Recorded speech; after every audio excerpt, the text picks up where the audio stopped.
Hello मेरे प्यारे बच्चों, स्वागत है आप लोगों का इस YouTube प्लेटफॉर्म में, है कि नहीं। अगर मेरे प्यारे बच्चे अगर नए हैं तो चैनल को सब्सक्राइब जरूर करें और साथ ही साथ बेल आइकन को प्रेस जरूर करें। क्यों? क्योंकि इसी प्रकार का या इसी पढ़ाई के आधार का वीडियो रोज का रोज इस चैनल पर अपलोड होता रहता है भाई, है कि नहीं। तो पुनः आज हम लोग पढ़ने वाले हैं अध्याय दूसरा, विलियन का ही आंकिक प्रश्न संग्रह का एक नया प्रश्न क्रमांक है हमारा 8वां। अगर मेरे प्यारे बच्चों पिछला वीडियो नहीं देखे हो 1 2 3 4 5 6 7 तक के, तो वो प्लेलिस्ट में आप लोग जाकर के देख सकते हो भाई, आप लोग को वीडियो मिल जाएगा, है कि नहीं।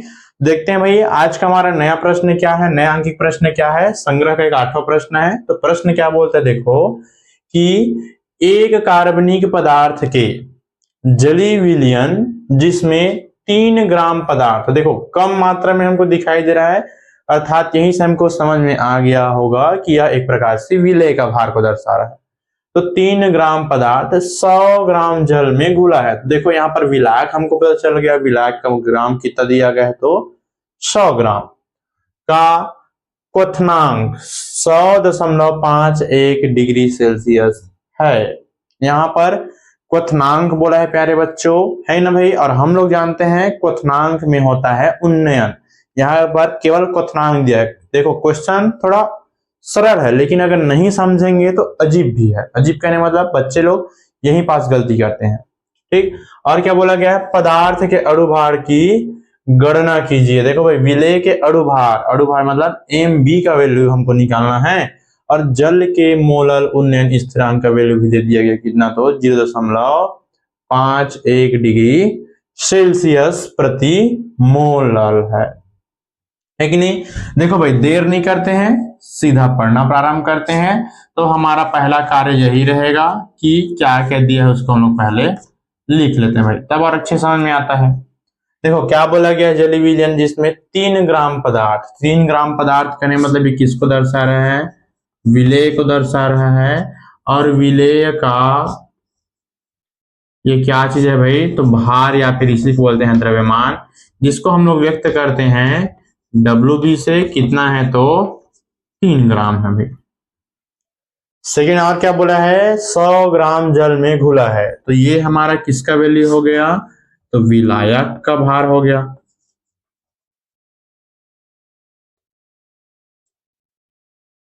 क्या होगा भाई, विलायक का भार। कहने मतलब विलायक मतलब ए होता है, W मतलब वेट होता है, अर्थात भार होता है।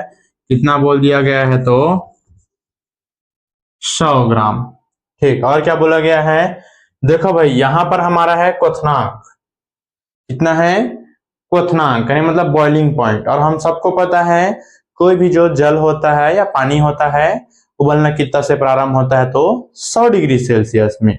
और हमको चाहिए भाई क्वथनांक में उन्नयन, क्या चाहिए, तो क्वथनांक में उन्नयन, है कि नहीं। तो इसको हल्का सी इसमें ध्यान देना भाई, क्वथनांक में उन्नयन। देखो हमारा क्वथनांक कितना दिया है, तो 100.51 दिया है। लेकिन हमको पता है कि हमारा जो पानी होता है कितने में गर्म होता है, 100 में होता है। तो इन दोनों में डिफरेंट हमको पता लगाने के लिए क्या करेंगे भाई, ज्यादा में कम को घटा देंगे। और जैसे ही घटाएंगे तो फिर क्या हो जाएगा भाई, हमारा वैल्यू 100 का 100 खत्म, अर्थात 0.51 डिग्री सेल्सियस हमारा क्या है भाई, क्वथनांक में उन्नयन है ना भाई। यहीं पर और बच्चे लोग गलती करते हैं कि वैल्यू को डायरेक्ट कितना रख देंगे, 100.51 रख देते हैं, फिर हमारा मान उल्टा का उल्टा। क्यों, देखो यहां पर बोला है क्वथनांक और हमको चाहिए क्वथनांक में उन्नयन, है ना भाई। तो कहने मतलब हमारा जल कितने में गर्म में होता है, तो इतने में होता है, तो ये ज्यादा मात्रा में है। तो जो ज्यादा मात्रा इसमें कम को हटाएंगे तो हमें जो परिवर्तन हुआ है, हमें कहने मतलब जो क्वथनांक में जो वृद्धि हुआ है, उन्नयन मतलब वृद्धि कितना हुआ है, तो हमको पता चल जाएगा कितना होता है, 0.51 डिग्री सेल्सियस उसमें वृद्धि हुआ है भाई, ठीक। और क्या बोला गया है, पदार्थ के अणुभार की गणना कीजिए तथा तो जल के मोलल उन्नयन स्थिरांक। यहाँ पर और वैल्यू दिया है भाई, क्या दिया है, तो जल के मोलल उन्नयन स्थिरांक। देखो भाई, इसको हम लोग किससे व्यक्त करते हैं, डेल्टा टी बी से ही व्यक्त करते हैं। और स्थिरांक मतलब क्या होता है भाई, के बी हो जाता है। और के बी का वैल्यू कितना दे दिया गया है, तो 0.51 डिग्री सेल्सियस। और हमको निकालना क्या है, तो पदार्थ पदार्थ अर्थात किसकी बात हो रहा है प्यारे बच्चों, तो विलेय की बात हो रहा है। और विलेय का क्या याद करना है भाई, हमको अणु भार याद करना है। क्या याद करना है, अणु भार। और अणु भार अर्थात क्या हो जाएगा भाई, यहाँ पर एम भी हो जाएगा, है कि नहीं। अब देखो, ये सबको आप लोग समझ गए होंगे भाई। जो लगातार मेरा हर एक वीडियो देख रहे हैं वो अच्छे तरीके से समझ रहे होंगे भाई कि किसको क्या बोल रहा जा रहा है। ठीक, हमको क्या करना है, इसका ज्ञात करना है भाई।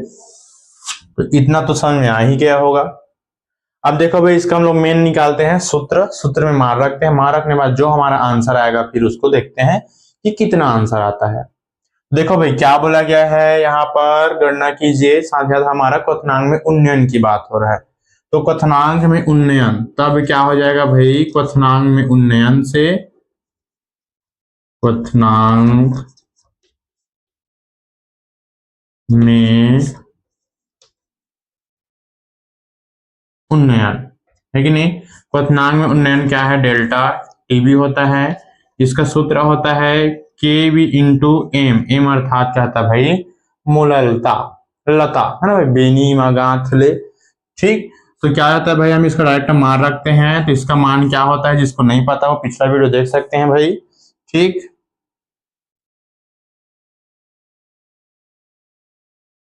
क्या होता है भाई, तो इसका वैल्यू हो जाता है भाई डब्ल्यू बी बटे एम बी गुड़ा 1000 बटे डब्ल्यू ए, है कि नहीं। ये इसका मान होता है भाई। अब देखो, इसमें अब डेल्टा टी बी का वैल्यू दिया है क्या सर, हाँ दिया है भाई, है ना भाई। इसलिए मैं बोल रहा हूँ क्योंकि यहाँ पर इसका वैल्यू में रख देते हैं कई लोग बच्चे, तो फिर वैल्यू फिर यहीं से गलत रखा जाता है, फिर मान भी गलत आएगा भाई, कहने मतलब आंसर। तो क्या रहता है भाई, इसका मान 0.51 हो जाएगा भाई,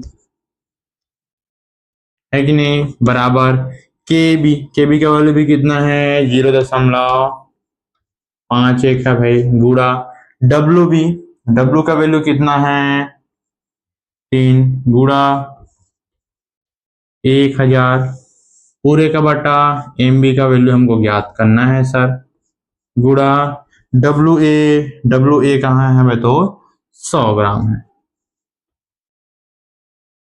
जो करता है सर उससे घटाएंगे, नहीं करते उसके नहीं घटाएंगे। या फिर ऐसे करते हैं भाई, देखो हमको एम बी का वैल्यू ज्ञात करना है, तो एम बी को हम लोग इधर पक्षांतर कर देंगे और इसको इधर ला देंगे। तो क्या हो जाएगा भैया, अगर हम ध्यान देंगे तो या फिर जो कट रहा है उसको हटा देते, देखो ये कट रहा है, ये कट रहा है, ये 2 0 यहाँ से कट गया, है ना भाई। ये कितना बन जाएगा फिर देखते हैं। तो एम बी को इधर ला लेंगे तो ये हमारा हो जाएगा भाई एम बी बराबर 0.51 गुड़ा 3×30 बटे क्या हो जाएगा भाई 0.51, 0.51 एकम 0.51।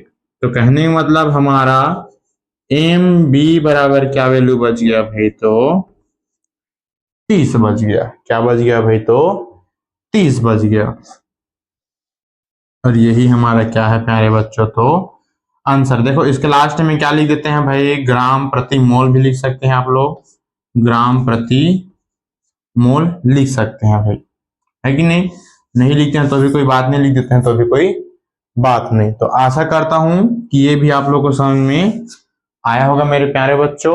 और साथ ही साथ इसी प्रकार का वीडियो पिछला में भी डाला है भाई, ऐसा नहीं कि नहीं डाला है, बस इसमें अंतर यहाँ पर थोड़ा डिफरेंट है, इसलिए इसको क्वेश्चन को लाया गया है। ठीक, तो आशा करता हूँ, हाँ आशा से पहले इसका पहले आप लोग क्या कर लेना भाई, स्क्रीनशॉट ले लेना, है ना भाई, या फिर वीडियो को रोक करके इसका अच्छे से नोट्स बना लेना। और नोट्स ऐसे बनाओ कि जो परमानेंट हो भाई, ऐसा नहीं कि बस टाइम पास। रफ कॉपी मत बनाना भाई, जो आप लोग का मेन फेयर कॉपी है ना उसमें कंटिन्यू पीछे में ही बनाते चलना। ऐसा नहीं कि बस जहां पाए वहां लिख दिए।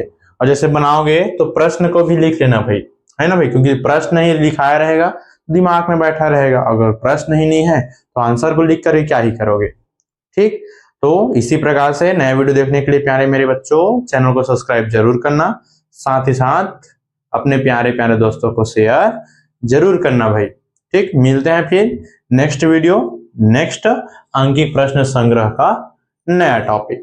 तब तक के लिए ऑल द बेस्ट, अच्छे से तैयारी कीजिए, फुल ध्यान मग्न होकर के तैयारी कीजिए। धन्यवाद।